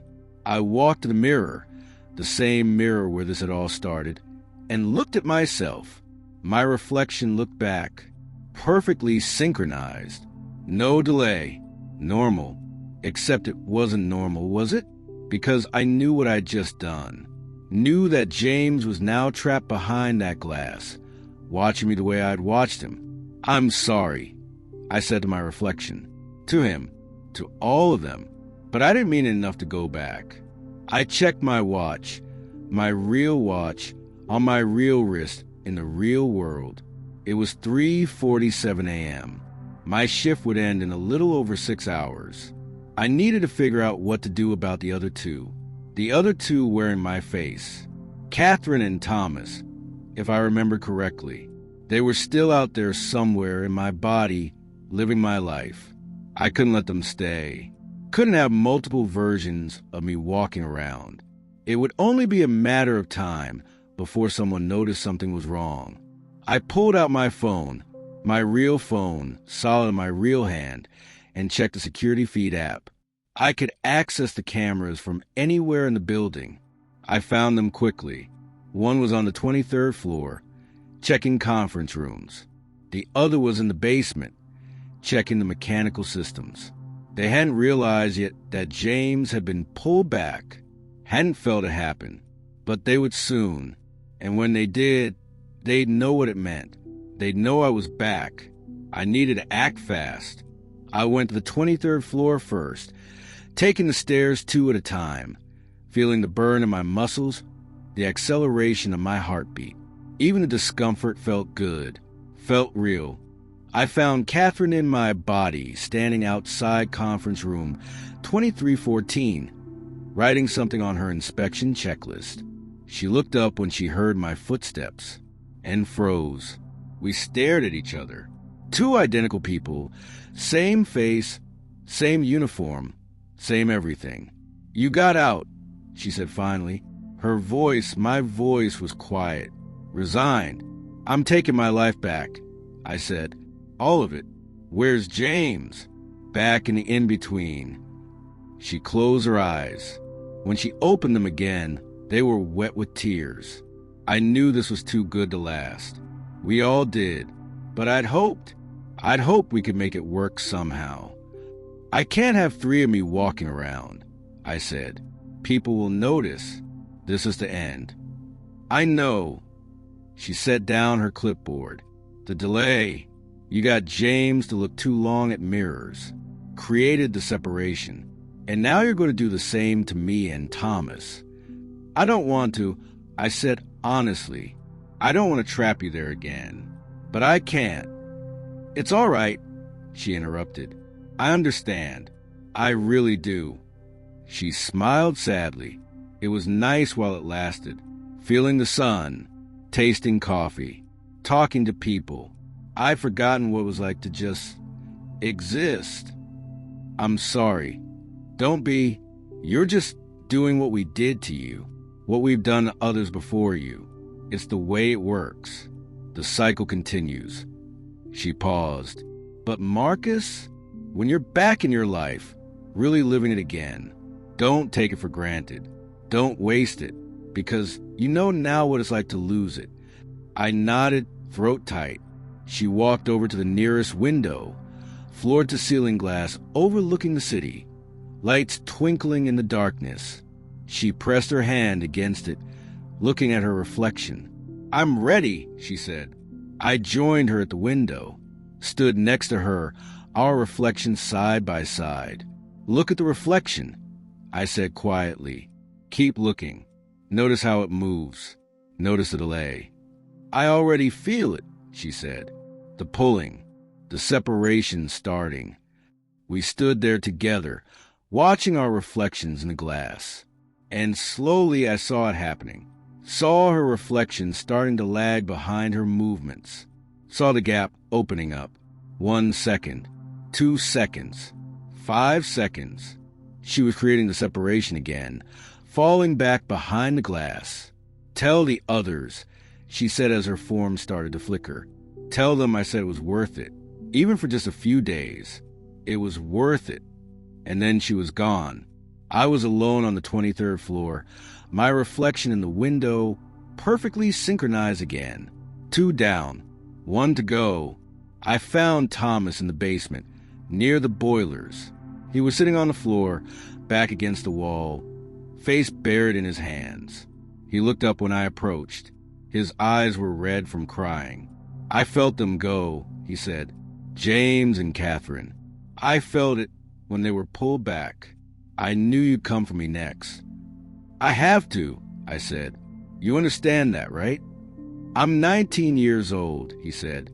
"I was 19 years old when I died in that fire, and I've been 19 years old for 134 years. Do you know what that's like? To be stuck at 19 forever? To watch the world change through mirrors and glass, never aging, never growing, never becoming anything more than what I was." I sat down next to him on the floor. "I can't imagine. These past few days," he continued, "where in your life, I gotta be someone. Gotta talk to people, go places, do things. I got to exist. And now you're taking it away." "It's my life," I said.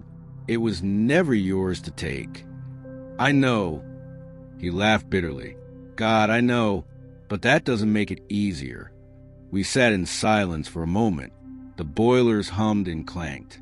Water rushed through pipes overhead. "For what it's worth," I said finally, "I understand why you did it, why all of you did it. If I'd been trapped that long, I probably would have done the same thing. Really, maybe, I don't know. Desperation makes people do terrible things." Thomas wiped his eyes. "What happens now? I go back to the in-between and you get your life back?" "Yes." "And the cycle continues. Someday, maybe years from now, someone else will work here long enough. We'll look in mirrors long enough.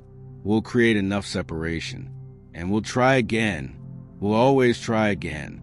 Because what else can we do? I don't know. I admit it. I wish I had an answer. I wish there was a way to free all of you. But I don't know how. No one does." Thomas stood up slowly. "All right, let's get this over with.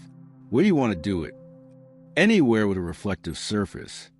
He walked over to one of the large metal pipes, polished enough to show a distorted reflection. "This work?" "Yeah." He stared at his reflection in the curved metal. I stood next to him, watching. The delay started immediately. He was creating separation faster than Catherine had. Maybe because he wanted to get it over with. Maybe because part of him was ready to go back. "Will you do something for me?" he asked as his form started to flicker. "If I can, live a good life. Don't waste it. Don't spend all your time alone in empty buildings. Find people. Connect with them. Do something that matters. Because you can. You're alive and you can." "I will. I promise." "Good." His reflection was 30 seconds behind now. The gap was almost wide enough.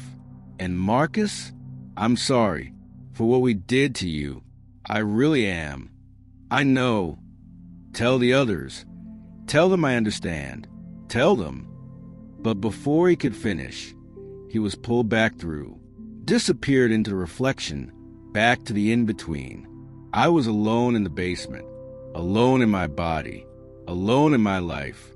I leaned against the wall and let myself breathe, really breathe, let myself feel the full weight of what had just happened.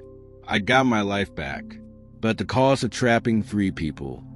3 desperate, suffering people back in the darkness they briefly escaped. It didn't feel like a victory. It felt like survival. Brutal, necessary survival. I checked the time. 5:23 a.m. Still several hours left of my shift. I went back to the security office, sat down at the desk, and pulled up the camera feeds. Everything looked normal. Empty building, quiet night. Just me and the ghost in the glass. I thought about quitting, about walking out right then and never coming back. But something made me stay. Maybe it was stubbornness. Maybe it was guilt. Maybe it was a promise I'd made to Thomas. Or maybe it was something else entirely. I pulled out my phone and looked at the video I'd recorded that first night. The one showing my reflection moving independently, disappearing down a phantom hallway. Evidence. I had evidence of what was happening in this building. But who would I show it to? Who would believe me? The answer was no one. They'd think I was crazy. Think I'd edited the video. Think I was having a breakdown. Just like they thought the witnesses to the Garrison Mirror Works fire were hallucinating when they reported seeing workers reflected in broken glass after the building had collapsed. Some truths were too strange to be believed. I deleted the video, erased the evidence. What was the point in keeping it? The rest of my shift passed quietly. I did my rounds, checked the doors, monitored the feeds. Everything was normal, except when I passed mirrors, I could sometimes see them. The 17 from 1892, the 3 from more recent years. All of them standing in the reflections, watching me. James was there, glaring at me with betrayed anger. Catherine gave me a sad little wave. Thomas just looked lost, like he still couldn't quite believe he was back in that place. I tried not to look at them, tried to pretend they weren't there, but I could feel their eyes on me, always watching, always waiting. When my shift ended at 10 a.m., I clocked out and left the building, stepped out into the cold November morning, the sun bright and real and warm on my face. I drove home to my apartment. Everything was exactly as I'd left it, or as the 3 had left it while living my life. Clean, organized, normal. I fell into bed and slept for 12 hours straight. The first real sleep I'd had in what felt like forever. When I woke up, it was dark outside. I'd slept through the entire day. I got up, made coffee, stood in my kitchen drinking it and staring at nothing. Thomas's words kept echoing in my head. Live a good life. Don't waste it. I pulled out my phone and scrolled through my contacts. Barely anyone there. A few numbers from old jobs. My ex-girlfriend Sarah, though we hadn't spoken in months. My landlord, pizza places. No friends, no family nearby, no real connections to anyone. When had that happened? When had I become so isolated? I thought about the 17 trapped in the mirror factory. Thought about how they'd been so desperate for human connection that they'd stolen my life just to experience again. Was my life really that much better than theirs? Sure, I was alive, I was real, but what was I doing with it? Working a job I didn't care about, living alone, going through the motions, existing, but not really living. I made a decision then.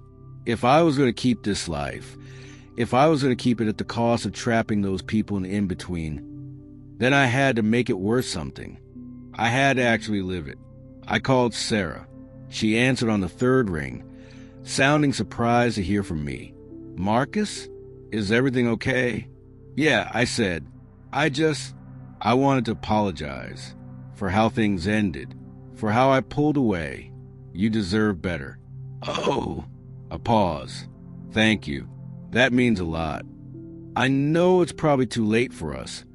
I continued, but I wanted you to know that I'm working on being better, on being more present, more connected. That's good, Marcus. I'm glad. We talked for a while. It was awkward at first, but gradually became easier. She told me about her new job, her new apartment. I told her about, well, not the truth, but about my plans to make changes in my life. When we hung up, I felt lighter somehow, like I'd reconnected with something I'd lost. Over the next few days, I started making more changes. I joined a gym, started going to a weekly trivia night at a bar near my apartment, reached out to a few people from college I'd lost touch with. Small things, but they mattered. And I kept working at Sterling Corporate Plaza because running away felt like admitting defeat, like letting the building win. Besides, I had a promise to keep.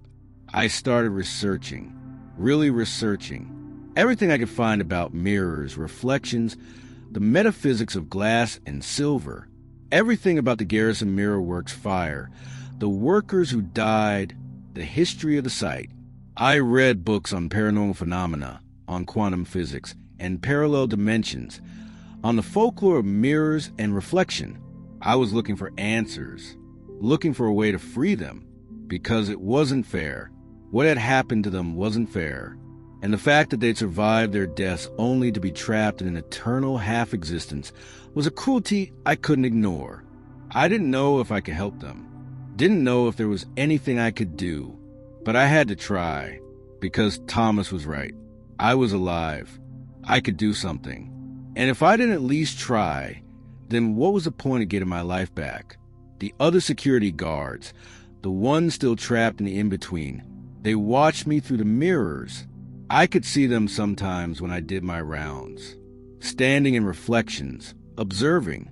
At first they were hostile, James especially, but over time, as they watched me research, watched me try and find answers, their expressions changed.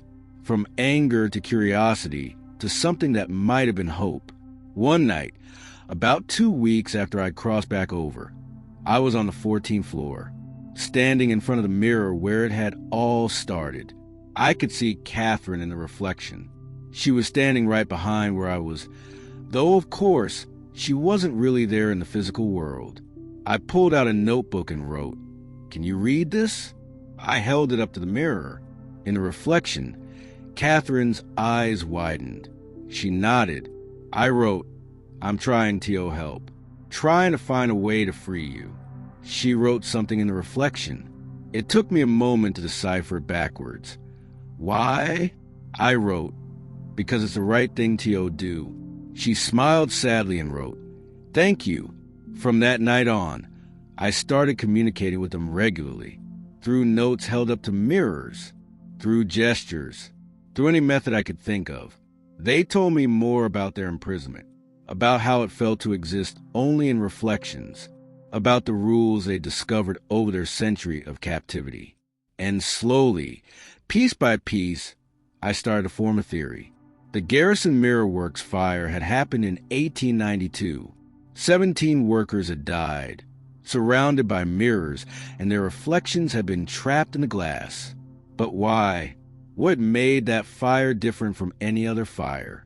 What made that death different from any other death? The answer, I thought, was in the mirrors themselves, in the specific process used to make them. In 1892, mirrors were made using the silver nitrate method, glass coated with a thin layer of silver, backed with protective coating. The silver was the key. It was the boundary between the real world and the reflected world. And when those workers died surrounded by silver-backed glass, their souls or consciousness, or whatever you want to call it, had been captured in that silver, trapped in the boundary layer. They weren't ghosts in the traditional sense. They were reflections, echoes of people preserved in silver and glass, which meant the key to freeing them wasn't exorcism or banishment. It was chemistry. If I could break down the silver in the mirrors, if I could dissolve that boundary layer, then maybe, just maybe I could free them. It was a long shot. It might not work. It might make things worse. But it was the only idea I had. I started planning, started gathering materials, started preparing for what I was going to do. And the whole time, the 17 watched from their reflections, watched with a mixture of hope and fear, because they knew what I knew. This might free them, or it might trap them forever. Either way, things were about to change. I gave myself 1 month to prepare, 1 month to research the chemistry of mirror silvering, to source the materials I'd need, to plan every detail of what I was going to attempt. 1 month to make sure I wasn't about to do something catastrophically stupid. During that month, I kept working my shifts at Sterling Corporate Plaza, kept doing my rounds, checking doors, monitoring feeds.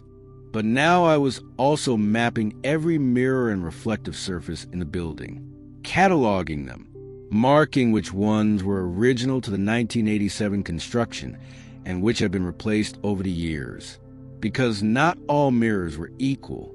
The older ones, the ones that had been there longest, seemed to hold more of the 17. When I looked into those mirrors, I could see them more clearly. Catherine, James, Thomas, Margaret, and the others. All 17 factory workers, trapped in silver and glass. The newer mirrors showed them too, but fainter, like they were spread thin across all the reflective surfaces in the building. Their consciousness diffused through every piece of glass and polished metal. I communicated with them through notes when I could. Catherine became my main contact. She was the most willing to help, the most patient with my questions. I held up my notebook to the mirror on 14. What happens if I destroy one mirror? She wrote back, letters backwards in reflection. Don't know. Never been tried. Might free U.S. Might trap U.S. worse. Do you trust me? I wrote. She looked at me for a long moment through the glass, then wrote, yes. That simple word carried so much weight. She trusted me. After everything. After I'd sent her back to the in-between. After I'd chosen my life over hers. She still trusted me to try to help. I couldn't let her down. I spent my days off in libraries and online, researching. The chemistry was complex, but not impossible. Mirrors were made by coating glass with a thin layer of silver using a chemical reduction process. Silver nitrate reduced to metallic silver, bonded to the glass, protected by copper and paint backing. To destroy a mirror, really destroy it, break down that silver layer, I needed a chemical that could dissolve silver. Nitric acid would work. So would thiourea solution. But both were dangerous, required careful handling, and would produce toxic fumes. And I had no idea what would happen to the 17 when their prison was dissolved. Would they be freed? Would they finally be able to move on to whatever came after death? Or would they simply cease to exist, their consciousness dissipating along with the silver? There was no way to know without trying. I talked to them about it, held up notes explaining the risks, the uncertainties, gave them every chance to back out, to tell me to stop, but they didn't. Not living this way anymore. James wrote, better to try and fail than stay here forever. The others agreed. Even Jason, Amanda, and Michael, the more recent victims, were willing to take the risk. 100 years is long enough, Margaret wrote. We're ready. So I moved forward with the plan. I ordered the chemicals I'd need through a scientific supply company, using a fake research permit I created. Nitric acid, neutralizing agents, protective equipment, everything necessary to safely dissolve the silver backing of a mirror. I chose the mirror on the 14th floor as my test subject, the mirror where this had all started. It seemed appropriate somehow, poetic. The plan was simple. On my next shift, I would carefully remove the mirror from the wall, treat it with the acid to dissolve the silver layer, and see what happened. Simple in theory, potentially catastrophic in practice. The night before I was going to try it, I barely slept, lay in my bed staring at the ceiling, running through every possible outcome. Best case, the silver dissolved, the 17 were freed, able to move on to whatever came next. Worst case, I destroyed their prison and their consciousness with it, effectively killing them for a second time. Middle case, nothing happened at all, and I'd risked everything for nothing. I thought about backing out, thought about just leaving things as they were. The 17 were trapped, yes, but they were still conscious, still aware. That was better than oblivion, wasn't it? But then I remembered what it had been like in the in-between. The cold, the darkness, the endless waiting, existing but not living, watching the world through glass, never able to touch it, never able to be part of it. No, better to try. I went to work that night with a backpack full of equipment, acid, neutralizing solution, protective gloves, respirator, safety goggles, everything I'd need. Janet gave me a curious look when I clocked in. What's with the backpack? She asked. Bringing my laptop. I lied smoothly. Go to catch up on some shows during the slow hours. Gets boring just sitting in the office. She shrugged, accepting the explanation. Just don't let it distract you from your rounds. I won't. She left, and I was alone in the building, alone with my plan and my fears and 17 ghosts watching from the mirrors. I did my first round at 12:30 a.m., checking every floor, every hallway. Normal security procedure. But I was also saying goodbye in a way. Goodbye to this building that had become so significant in my life. Goodbye to routine I'd fallen into. Because after tonight, nothing would be the same. I saved the 14th floor for last. When I reached the hallway, the mirror gleamed at the far end, just like always. I could see them in it, all 17, crowded into the reflection, watching, waiting. I set down my backpack and pulled out my equipment, put on the gloves, the goggles, the respirator. I looked ridiculous, probably like a hazmat technician or a meth cook, but safety first. If this was going to go wrong, I at least wanted to survive it. I wrote on my notebook, "Last chance to go back out. Are you sure?" Catherine stepped forward in the reflection. She looked calm, resolved. "We're sure," she wrote. I nodded and set the notebook aside, carefully removed the mirror from the wall. It was heavy, awkward, but I managed it. Laid it flat on the floor, face up. The 17 looked up at me from the glass, like people trapped under ice. "I'm going to start now," I said out loud, my voice muffled by the respirator. "If this works, you'll be free. If it doesn't..." I paused. "I'm sorry for everything." Catherine smiled and mouthed, "Thank you." I opened a container of nitric acid. The fumes were immediate, sharp and acrid even through the respirator. I'd opened windows at both ends of the hallway to ventilate, but it was still intense. Using a dropper, I carefully applied the acid to one corner of the mirror's backing. Where the acid touched, the protective paint began to bubble and dissolve.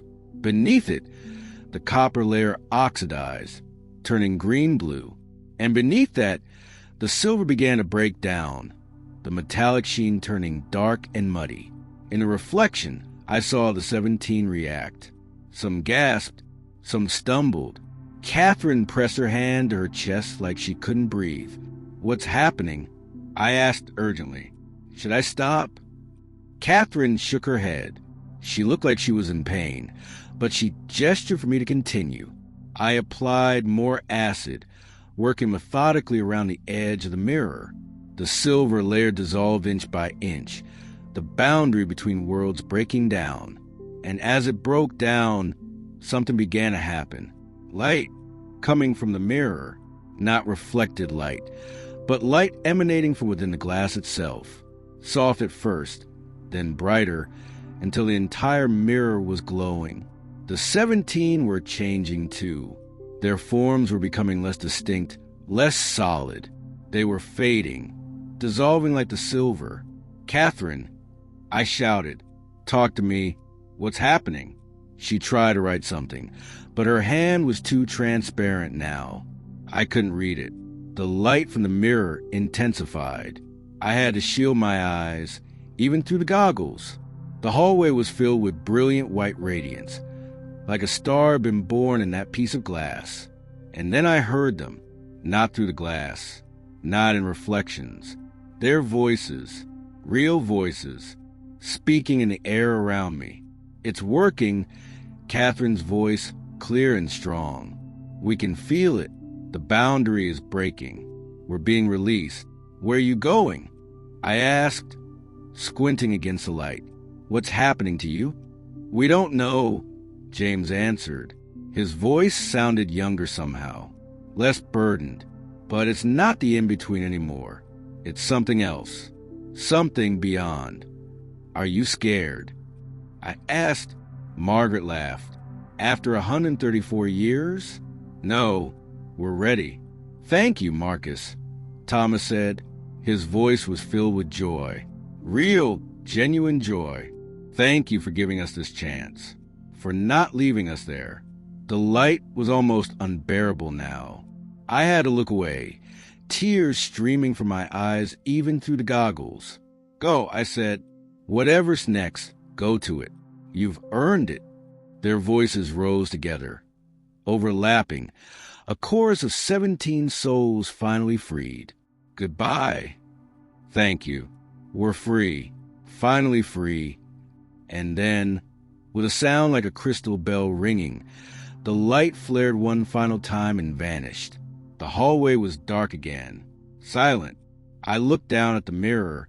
The silver backing was completely gone, dissolved by the acid. What remained was just clear glass, reflecting nothing but my own shocked face staring down.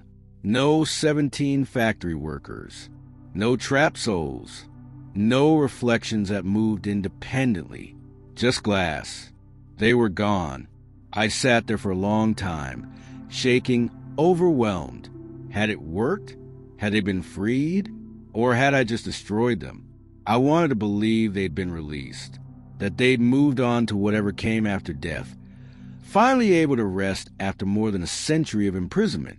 But I had no proof, no way to know for sure. I stood up slowly, legs unsteady, carefully neutralized the remaining acid with the solution I brought, cleaned up the equipment, wrapped the destroyed mirror in protective covering. Then I checked the other mirrors in the building, the bathroom mirrors on 16, the window glass, the polished elevator doors, the decorative mirrors in the lobby. All of them showed normal reflections, perfectly synchronized, no delays, no ghostly figures watching from behind the glass, no Jason, no Amanda, no Michael. They were gone too, all of them. Freeing the 17 had somehow freed the others as well. The building was clean, empty of ghosts, just me in silence and normal reflections. I finished my shift in a daze, did my remaining rounds on autopilot, sat in the security office watching camera feeds of empty hallways, unable to shake the feeling that something fundamental had changed. When Jen arrived at 10 a.m., she found me sitting at the desk, still wearing the respirator around my neck. "Marcus, what the hell happened? The whole 14th floor smells like chemicals." "Minor incident," I said. One of the decorative mirrors came loose. Broke. I had to clean it up. Use some industrial cleaner. Probably should have ventilated better. She frowned. "You should have called it in. Building maintenance is supposed to handle that stuff. It was the middle of the night. Didn't want to wake anyone. I handled it." She didn't look convinced, but she let it go. "Well, get some rest. You look exhausted." I drove home and slept for 14 hours straight. Dreamless. Deep sleep. The kind of sleep that feels like death and resurrection. When I woke up, it was early evening. I made coffee and stood in my kitchen, trying to process what I'd done. I'd freed them. Probably. I wanted to believe I'd freed them, but there was no way to know for sure. I looked at my reflection in the kitchen window. Normal. Synchronized. Just me. "I hope you made it," I said to the empty room. "Wherever you went, I hope it was better." No response. Of course not. They were gone. Over the next few weeks, life gradually returned to normal, or a new normal. Anyway, I kept working at Sterling Corporate Plaza. The building felt different now, lighter somehow, less oppressive. The hallways didn't feel quite so empty, the silence not quite so heavy. Or maybe that was just me. Maybe I'd changed. I kept the promises I'd made, stayed connected with people, went to that weekly trivia night, made actual friends, something I hadn't had in years. Started dating someone I met at the gym. Nothing serious yet, but it was nice. Human connection. Real and warm and alive. I stopped taking life for granted. Stopped sleepwalking through my existence. Because I knew now what the alternative was. Knew what it meant to be trapped, to exist without really living. And I refused to waste a life I'd fought so hard to reclaim. About 2 months after that night on the 14th floor, something happened that made me think I'd made the right choice. I was doing my rounds, walking through the 19th floor, when I passed a window. In the reflection, just for a moment, I saw her, Catherine, not trapped, not suffering, just there, smiling at me, peaceful, and then she was gone. It could have been my imagination, probably was, a trick of the light, a flicker in the glass, my mind seeing what I wanted to see. But I chose to believe it was real, chose to believe she'd come back, just for a moment, to let me know they were okay, that they'd made it to wherever they were going, that I'd done the right thing. I touched the glass where I'd seen her. "You're welcome," I whispered, and I swear, in that moment, I felt warmth through the glass, like a hand pressing back against mine from the other side. Then it was gone, and I was alone again. But it was a different kind of alone, not the crushing isolation I felt before.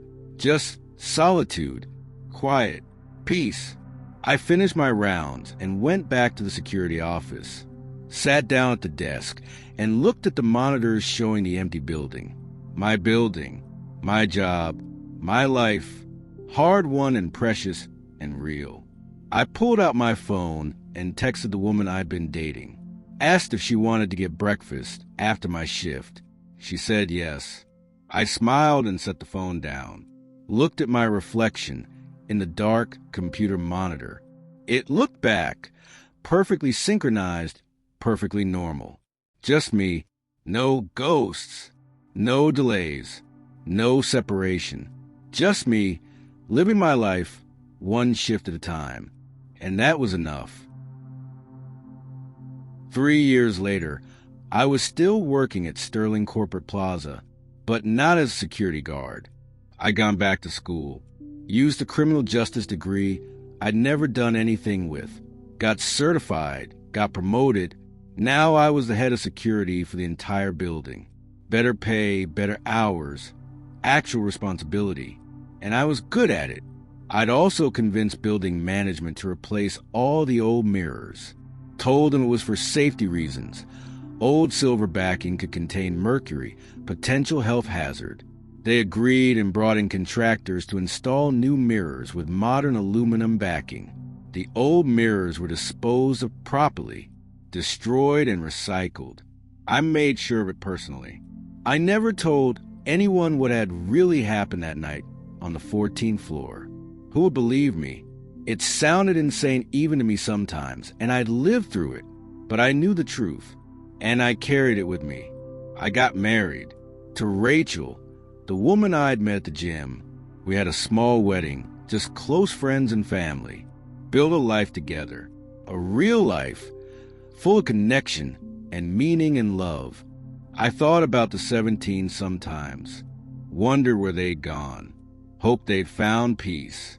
And sometimes, late at night when I was alone in the building doing final checks, I'd pass a mirror and pause, just for a moment, just to see if anyone was looking back. But the mirrors were always empty. Just my own reflection, normal and synchronized. The ghosts were gone, and I was glad because their story was over. They'd suffered long enough. They deserved rest. As for me, I kept living, kept building a life worth having, kept honoring the promise I'd made to Thomas, to not waste a single moment, because I knew what so many people didn't. Life was precious, fragile, easily lost. And when you got a second chance at it, when you fought your way back from the edge of oblivion, you learn to appreciate every single moment, even the quiet ones. Especially the quiet ones. I locked up the building and headed out into the early morning sun. Rachel was waiting for me at home. We were going to have breakfast together. Maybe take a walk in the park if the weather held. Simple things, normal things, beautiful things. I got in my car and drove away from Sterling Corporate Plaza, watching it shrink in the rearview mirror. Just a building. Glass and steel and concrete. Nothing more. The ghosts were gone. And I was free. Finally, completely free. I turned on the radio and drove toward home, toward my life, toward everything that mattered. And I never looked back. 20 years later, Sterling Corporate Plaza was demolished. The building was old, no longer up to code, and the land was more valuable than the structure. They tore it down floor by floor, a systematic deconstruction that took 6 months. When they got to the foundation, they found something interesting. Beneath the basement, buried in the concrete and rubble, were the remains of an older structure. Brick walls, burned and blackened, metal framework, twisted by intense heat. The Garrison Mirror Works. The building had never been fully demolished, just built over, buried, forgotten. Among the ruins, they found fragments of glass, broken mirrors, pieces of silver-backed reflective surfaces that had survived the fire of 1892. The construction crew bagged them up as historical artifacts, sent them to a local museum. The museum put them in storage. No one was particularly interested in broken mirrors from a forgotten factory. They sat there in the dark, in a climate control room, surrounded by hundreds of other forgotten objects. And if someone had been there late at night, when the museum was closed and the lights were off, they might have seen something strange. Might have seen faces in those broken mirror fragments. 17 faces watching, waiting, because glass remembers, and silver never forgets. Some prisons are made of silver and glass. Some prisons are eternal, and some stories never really end. They just reflect, and reflect, and reflect, forever.